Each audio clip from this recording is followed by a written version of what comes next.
The year is 1945. World War II had just ended, but a different kind of darkness descended upon the tranquil English countryside. Lower Quinton, a sleepy village in Warwickshire, became the stage of a murder most foul. It was the kind of place where the most dramatic event was the annual village fete.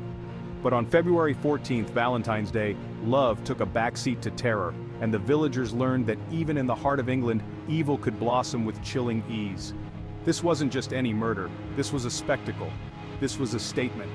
This was the kind of crime that sent shivers down your spine and made you check twice before opening your door at night. The victim was a 74-year-old farm laborer named Charles Walton. A quiet man, some might even say, unassuming. He was as much a part of the landscape as the dry stone walls and the rambling hedgerows, and yet somebody decided he had to go. And not just go, but go out in a blaze of, well, if not glory, then something far more unsettling. Charles Walton's murder wasn't a clean affair. It wasn't a shot in the dark or a quick, efficient act of violence. No, this was personal. Walton was found in a ditch, pinned to the ground with a pitchfork. Not just stuck, you understand, but driven through him with such ferocious strength that it took a considerable effort to remove. It was as if someone wanted to make absolutely sure he wasn't going anywhere, at least not in this life. The murder weapon, a humble pitchfork, was found lying beside him like a calling card. A calling card, some would whisper, from the devil himself. Adding to the macabre tableau, Charles Walton's throat had been slashed. Not just a nick, mind you, but a deep, gruesome cut that spoke of a rage bordering on the primal. The police, more accustomed to dealing with poached rabbits and stolen bicycles, were baffled. The sheer brutality of the crime was unlike anything they'd encountered before. This wasn't just murder, it was overkill in the extreme, and in those days, in a place where people still believed in old gods and older evils, one word began to circulate on the hushed breaths of terrified villagers: witchcraft.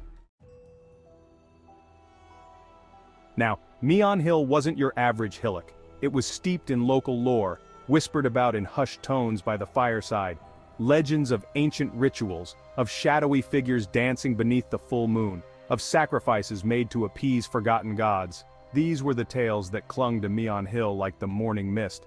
Some said it was a thin place, a spot where the veil between this world and the next wore thin, where the echoes of ancient rites still lingered in the air, waiting for the right moment, or the right sacrifice. One particular legend spoke of a black dog, eyes burning like hot coals, said to roam the hill on the eve of any misfortune. Others spoke of a witch, her laughter echoing on the wind, luring unsuspecting travelers to their doom. It was said that she'd made a pact with the devil himself, trading her soul for eternal youth and power over the elements. Whether these tales were true or merely the product of overactive imaginations fueled by too much ale, it's hard to say. But one thing was certain. Meon Hill had an atmosphere.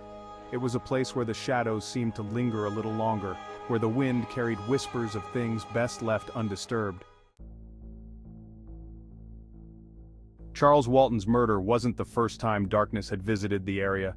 The annals of local history were stained with tales of strange happenings, unexplained events, and untimely deaths, all whispered to be the work of witchcraft. There was the story of the young woman driven mad by a love potion gone wrong, who was found wandering the woods, babbling of demons and curses. Then there was the local blacksmith, a man known for his prodigious strength, who dropped dead one day, his heart seemingly frozen solid.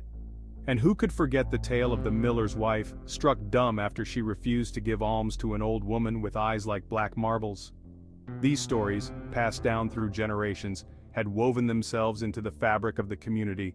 They were cautionary tales, reminders that even in the most ordinary of places, the forces of darkness lurked just beneath the surface. Section 5, Pagan Whispers, Ancient Deities in a Modern World. The area surrounding Meon Hill wasn't just steeped in Christian tradition. No, it held on to the whispers of older beliefs, of pagan gods and goddesses who'd never quite been forgotten. The ancient Celts had roamed these lands, their reverence for nature and the cycles of life and death etched into the very landscape. Their gods were not distant, ethereal beings but forces of nature, as capricious and unpredictable as the English weather.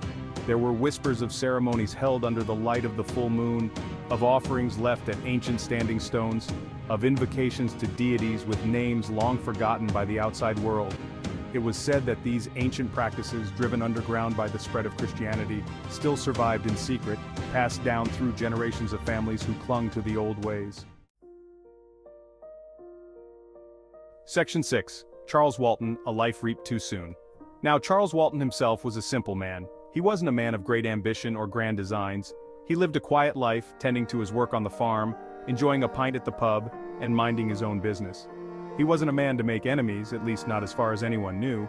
He was a fixture in the village, as much a part of the scenery as the old stone church or the rambling hedgerows. He was known to be a kind man, always willing to lend a hand or offer a word of advice. He was a creature of habit, his days as predictable as the changing seasons. Which is why his murder was all the more shocking. It was as if someone or something had reached out from the shadows and plucked him from his ordinary existence, leaving behind a void that no amount of speculation could fill. Section 7. Fear and Whispers, the Village Held Hostage. In the wake of Charles Walton's murder, fear gripped Lower Quinton. The villagers, accustomed to the gentle rhythms of rural life, now bolted their doors at night, their sleep troubled by nightmares of pitchforks and shadowy figures. The rumor mill, fueled by fear and suspicion, went into overdrive. Who could have committed such a heinous act, and why? The more superstitious among them whispered that the old ways had returned, that the ancient powers had claimed Charles Walton as a sacrifice. Others, more practical but no less afraid, speculated about a stranger passing through, someone with a grudge or a score to settle. But as the days turned into weeks and the police investigations seemed to be making little progress, the whispers grew louder, the fear more palpable. The police, God bless them, they were out of their depth. They were used to dealing with petty theft, the occasional drunken brawl, maybe a cow or two wandering off. A murder, and a strange one at that, was outside their usual purview. They poked around, of course, interviewed the locals, dusted for fingerprints, which in 1945 was about as useful as looking for a needle in a haystack. But the truth was, they were as baffled as everyone else. The brutality of the crime, the strange symbols carved into the ground nearby, which depending on who you asked were either ancient runes or just some kids messing about, the overall sense of unease that permeated the air, it all added up to a big, fat question mark. The pitchfork itself, that was a curious thing. It wasn't Charles Walton's, that much they knew. It was old, the metal worn smooth with age, the wood of the handle polished to a sheen by countless hands. Some folks said it belonged to the local blacksmith, a man who'd gone missing a few years back. Others swore it was part of the old pagan altar up on Meon Hill, used for who knows what unholy rituals. Whatever its origins, the pitchfork had become a symbol of the crime, a tangible reminder of the darkness that had descended upon their peaceful village.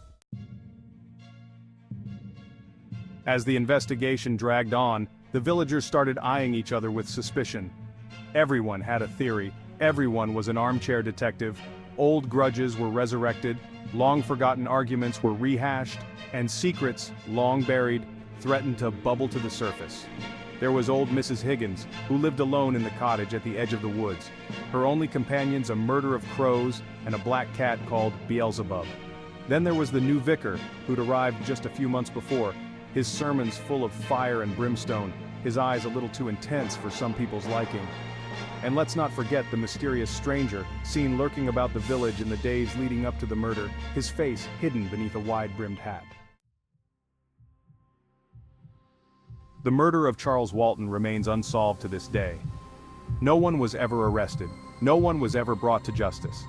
The case, with its strange details and lingering sense of the uncanny, has become one of England's most enduring mysteries. Some say it was a simple crime of passion, a dispute over land or money gone wrong.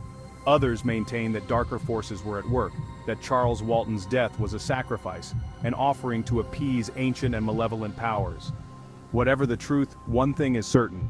The murder of Charles Walton cast a long shadow over Lower Quinton, a shadow that lingers to this day, a reminder that even in the most idyllic of settings, darkness can lurk just beneath the surface, waiting for the right moment to emerge.